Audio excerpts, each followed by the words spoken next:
Rohingya camp পরিদর্শনে কক্সবাজার যাচ্ছেন প্রধান উপদেষ্টা ডক্টর মোহাম্মদ ইউনুস ও জাতিসংঘ মহাসচিব অ্যান্তনিও গুতেরেস। এই মুহূর্তে কক্সবাজারের বিমানবন্দরে আছেন রিপোর্টার সুজাউদ্দিন রুবেল এবং উখিয়ায় ক্যাম্প এলাকায় আছেন হাসান ওয়ালি।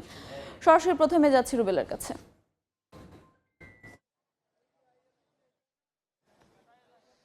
হয়তো কিছুক্ষণের মধ্যে কক্সবাজার বিমানবন্দরে অবতরণ করবেন জাতিসংঘের মহাসচিব অ্যান্তনিও গুতেরেস এবং যে অন্তর্বর্তী সরকারের প্রধান উপদেষ্টা অধ্যাপক মোহাম্মদ ইউনুস। এরই মধ্যে আমরা দেখতে পেয়েছি এখানে আসলে কক্সবাজার এয়ারপোর্ট থেকে শুরু করে রোহিঙ্গা ক্যাম্প পর্যন্ত পুরো এলাকার নিরাপত্তা বলয় তৈরি করা হয়েছে। বিশেষ করে আমরা কক্সবাজার বিমানবন্দরে যেটি দেখতে পাচ্ছি, এখানে যেমন পুলিশ রয়েছে, এপিবিএন রয়েছে, ঠিক তেমনি বিমান বাহিনীর সদস্যরা রয়েছেন, পাশাপাশি এসএসএফ এর সদস্যরা আসলে লক্ষ্য করা যাচ্ছে। সবকিছু মিলিয়ে কক্সবাজার বিমানবন্দরে যেহেতু অবতরণ করবেন দুজনই গুরুত্বপূর্ণ ব্যক্তি, সেক্ষেত্রে এখানে আসলে এই এলাকাটি পুরো নিরাপত্তার বলয় তৈরি করা হয়েছে। শুধু এই এলাকায় নয়, শুধু এই যে বিমানবন্দর থেকে নেমে যেখানে যাবেন, বিশেষ করে রোহিঙ্গা ক্যাম্প, পুরো রাস্তা যে 65 কিলোমিটার রাস্তা নিরাপত্তার চাদরে ঢেকে ফেলা হয়েছে। বিশেষ করে ডক্টর মোহাম্মদ ইউনুস যেটি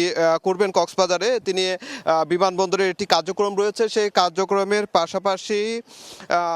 পাশাপাশি তিনি আরও কক্সবাজার যে আশ্রয় কেন্দ্র রয়েছে জলবায়ু উদ্বাস্তুদের, সেই কার্যক্রমও আসলে তিনি দেখার কথা রয়েছে। সবকিছু মিলিয়ে তিনি অধ্যাপক ইউনুস এখানে কক্সবাজারে যে কার্যক্রমগুলো আছে সেটি বিকেল 3টা পর্যন্ত সেই কার্যক্রমগুলো চলবে। তারপর তিনি বিকেল 4টায় বর্ধিত 20 নম্বর ক্যাম্পে, যেখানে লাখো রোহিঙ্গার সঙ্গে যে ইফতার করবেন জাতিসংঘের মহাসচিব অ্যান্তনিও গুতেরেস, সেখানে একসঙ্গে যোগ দেবেন। সেই ক্ষেত্রে বিকেল 4টার পর কিন্তু দুজনই আবার একসঙ্গে হবেন এবং লাখো রোহিঙ্গার সঙ্গে ইফতার করবেন।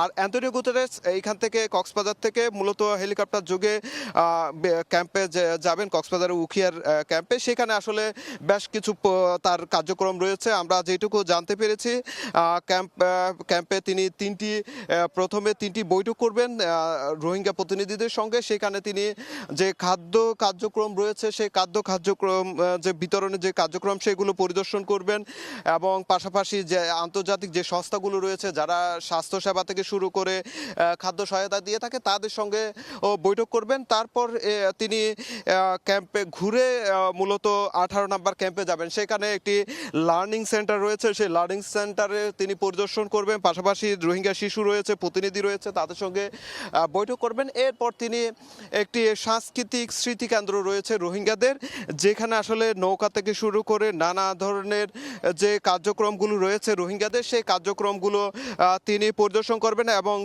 রোহিঙ্গা যারা যুবক রয়েছে তাদের সঙ্গে বৈঠক করবেন। এরপর বর্ধিত 20 নম্বর ক্যাম্পে লাখো রোহিঙ্গার সঙ্গে ইফতারে যোগ হবেন এবং সেই সন্ধ্যা 6:30 পর্যন্ত সেখানে কার্যক্রম শেষ করে তিনি ঢাকার উদ্দেশ্যে আবার রওনা হবেন। তো এই ছিল আমার কাছে কক্সবাজার বিমানবন্দর থেকে সবশেষ।